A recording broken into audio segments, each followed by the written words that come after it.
Hello ladies and gentlemen of YouTube, my name is Brad. This is my channel Animate Orange, where I put together a lot of 3D metal models, and today I have Metal Earth China Clipper. And this guy is in a gift box. I believe this is their first gift box model that they've put out, and I've not opened any of the gift boxes. Looks a little bit similar to the Barnes & Noble ones when they had theirs. Don't think they carry them anymore. I know the Barnes & Noble near me clearanced them all out, and I missed it. Probably could have got a lot of models cheap. But anyway, let's crack this open. I'm very curious to see if there's any difference.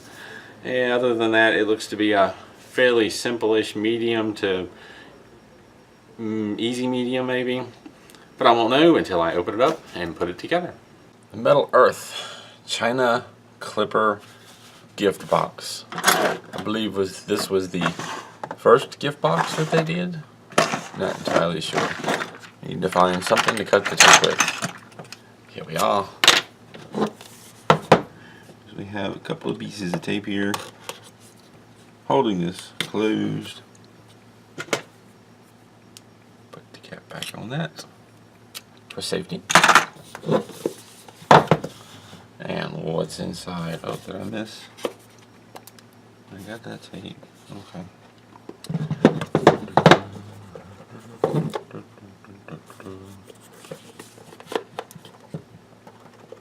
Come on, open. Boxes are neat, but here we go. There we go. And what do we have? We have little bits of paper. Oh, what's this? Oh wow, check that out. The fuel that feeds the 300 horses powering each Pan-American Clipper ship. Prosecco products. So that's kind of neat. It's like an old newspaper ad. Black and white. Interesting. Had no idea that would be in there. To definitely save that. And then we have the envelope, very much like the Barnes & Noble models. They were in a very similar box. The metal sheets were in an envelope. And we've got two sheets. Set this over here to the side. Then we have one sheet of directions and cardboard filler. Just cardboard filler. We open this up.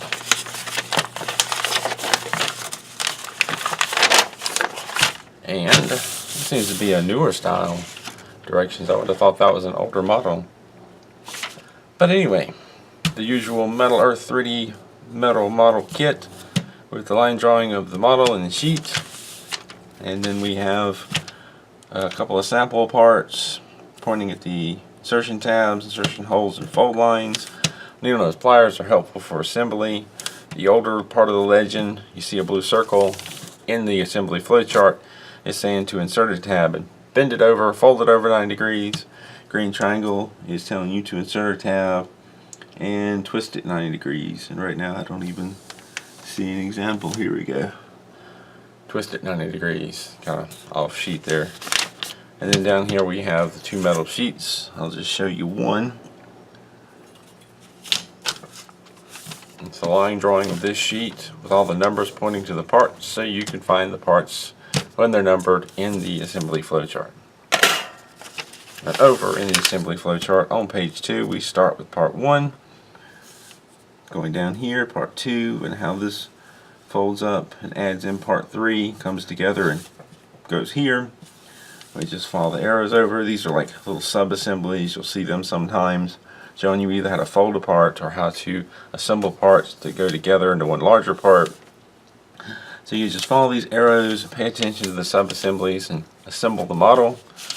Bottom of page 2, of course, can flip over to 3 and pick up. Continuing to follow the arrows, assembling the parts and sub-assemblies. Get to the bottom, we go over to page 4. We're almost done. Have some sub-assemblies here, putting together the engines and such. And add that together all the way down to the bottom, and you are done building your model. Let's take a moment to talk about the tools that I use. This is my standard set that I use in most every build. I have long needle nose pliers and flat nose pliers, useful for a variety of different things. I have flush clippers that I use to cut the parts off the trees. It makes it quick and easy.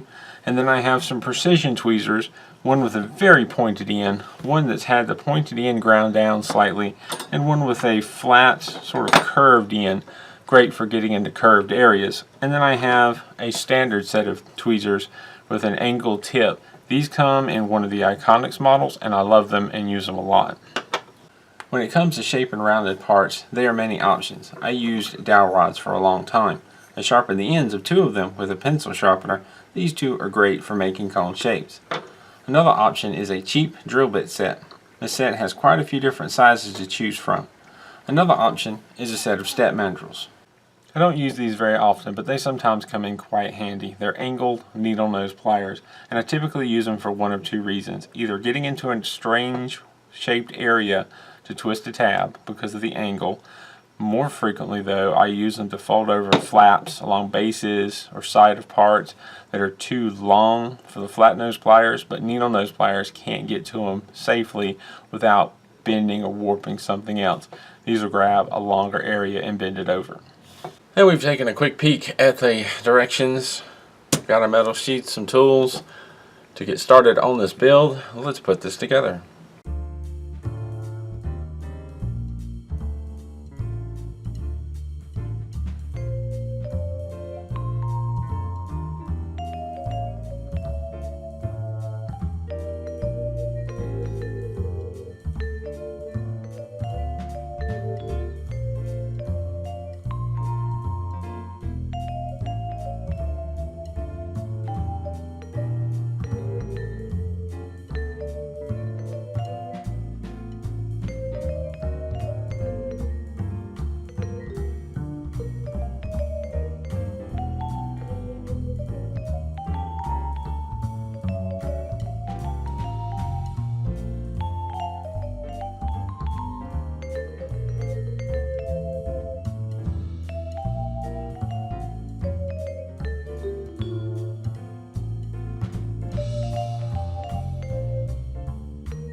It probably goes without saying, but be careful to orient the cross pieces the correct way.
You can't see it here, but I am doing pretty much the same as I did with the other closed tabs. I use the pointy tweezers to pry in between the closed tabs, pushing them apart, and then carefully work the tabs over flat.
There are a lot of tabs attaching part 19. I started at one end and worked my way across. The one thing I would do differently is spending a little time adjusting the middle tabs on the body before beginning to twist any of the tabs closed.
The rear of the passenger area came loose as I worked to attach the wing part.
The engine and propeller pieces are small and delicate and will take some time and patience.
I initially started to shape part 25 with the round nose pliers, but decided that maybe that wasn't quite the best way.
Now that the model is all together, time to straighten some things out, mostly the propellers.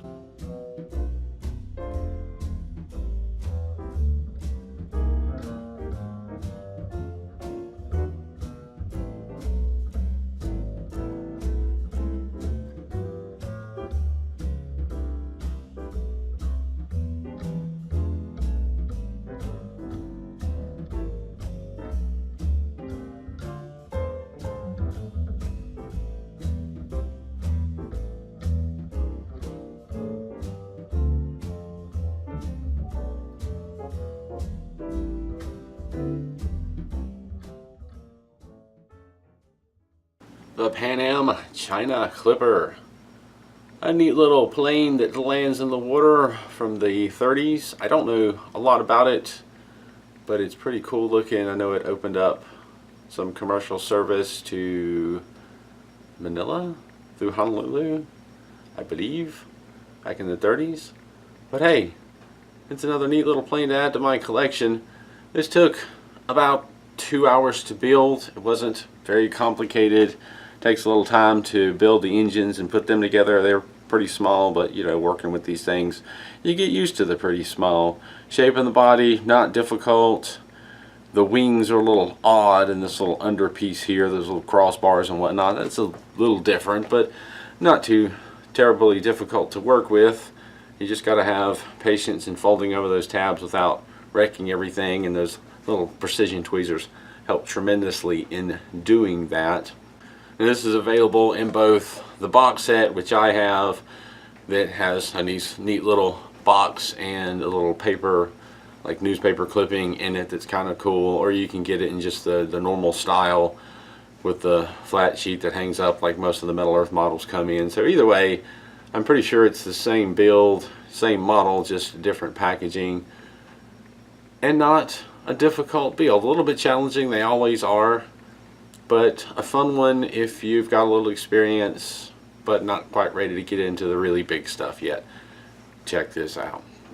I'll leave it at that. If you have any questions or comments, as always, feel free to leave them down below. Consider supporting future videos and helping me to bring more builds to you, more Metal Earth models as well as others. There's a link to my Patreon page in the description down below and at the end of this video. Thank you for watching, and keep on keeping on.